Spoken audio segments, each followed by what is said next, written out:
गोवा के मंगेश भगवान से मंगेशी गांव से मैं राधिका चौधरी आप सबका स्वागत करती हूं। और देखिए, शुरुआत जो है भगवान के मंदिर से ही करते हैं। हालांकि हमारे जो अन्नदाता है, जो अन्न उपजता है, तो सबसे पहले भगवान के चरणों में भोग लगाते हैं, नतमस्तक करते हैं और उसके बाद अपने अन्न को आगे बढ़ाते हैं। ऐसे ही हम भी आज की चर्चा को यहीं से आगे लेकर चलेंगे और बात करेंगे प्राकृतिक खेती पर। जो है ऑर्गेनिक खेती होती है, किस तरह से उसको बढ़ावा दिया जा रहा है, किस तरह से यहाँ पर हमारे किसान काम कर रहे हैं और यहाँ के इतिहास, यहाँ के कल्चर को भी समझते हुए आगे बढ़ रहे हैं। चलिए हमारी आज की चर्चा का आप भी हिस्सा बने।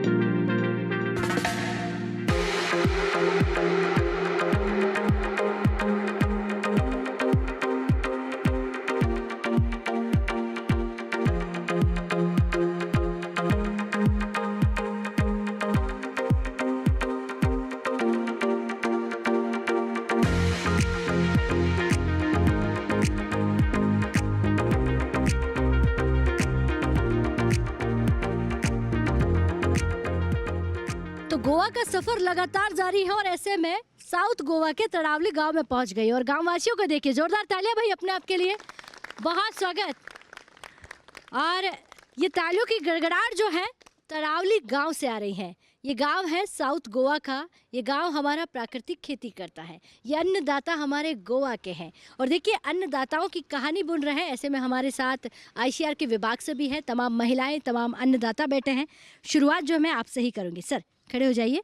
नमस्कार राधिका जी, आपका बहुत बहुत स्वागत है। आपका भी। क्या नाम है आपका? मेरा नाम पांडुरंग तड़ावलीकर और इस जो तड़ावली गांव है इसके और गांव ही मल्टी स्किल है। ऐसे कैसे? मल्टी स्किल मतलब वो हर तरह के धंधे कर देते हैं। हाँ। जॉब कर लेते हैं और उसमें तुम यदि देख लेंगे तो बहुत सीखा हुआ और बहुत नहीं सीखा हुआ भी लोग आपको मिलेंगे। पर वो जब से बीच में लोग है ना, हर तरीके के धंधे करते हैं, हर तरीके के सर्विस के ऊंचा ऊंचा पद पर भी चले गए हैं। अच्छा, आपके कहने का मतलब आपका गांव अगर खेती भी करता है। हाँ। तो कलेक्टर यानी कि मंत्री के पद तक भी गए। हाँ, अभी डॉक्टर भी बन गए हैं। वो फॉरेन में भी है। वो हमारा जो डॉक्टर रामानी करके है, वो देश भर हिंडता है, हिंदुस्तान भर हटता है, फॉरेन पर भी हिंडता है। अच्छा, मैं खेती की बात पूछूंगी कि हमारे यहाँ प्राकृतिक खेती जो है वो किस तरह से होती है? क्या आपके गांव जो है तरक्की बहुत कर ली है? खेती में कितनी तरक्की हुई? खेती इधर जो है ना, पहले हम प्राकृतिक खेती नहीं करते थे हमारे पूर्वज लोग, पर जब तक 5-6 बरस में हमने प्राकृतिक खेती ही करते हैं। जो कि हमारे एक सहयोगी मित्र है, वो बाय नेम उसका अभय केसरकर है। वो retired director mechanical of Mormugao port trust. उसके साथ उसके सहयोग से हम लोग वो खेती कर चुके हैं। ओनली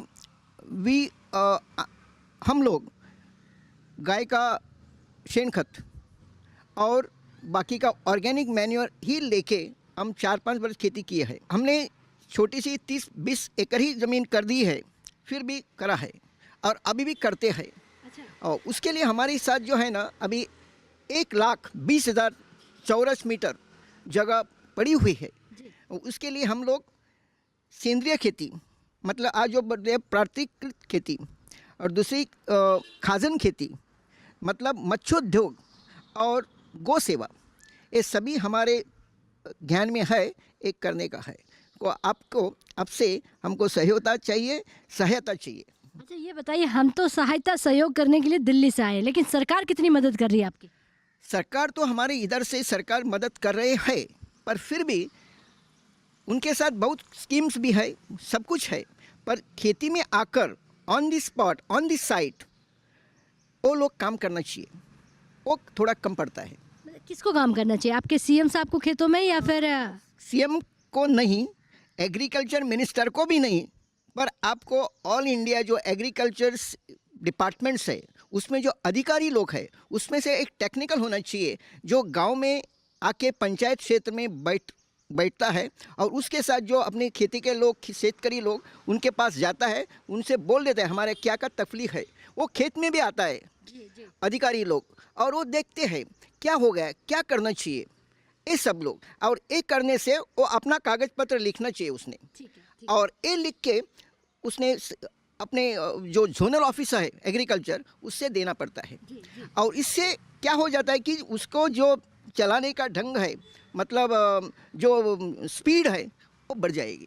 क्या बात है बेटी, बहुत अच्छी बात बताइए कि अगर खेती में हम तरक्की तभी कर सकते हैं जब विज्ञान हमारे खेतों तक पूरी तरह पहुंच जाएगा। नमस्कार जी। नमस्कार राधिका जी। क्या नाम है आपका? जगन्नाथ भिंगी।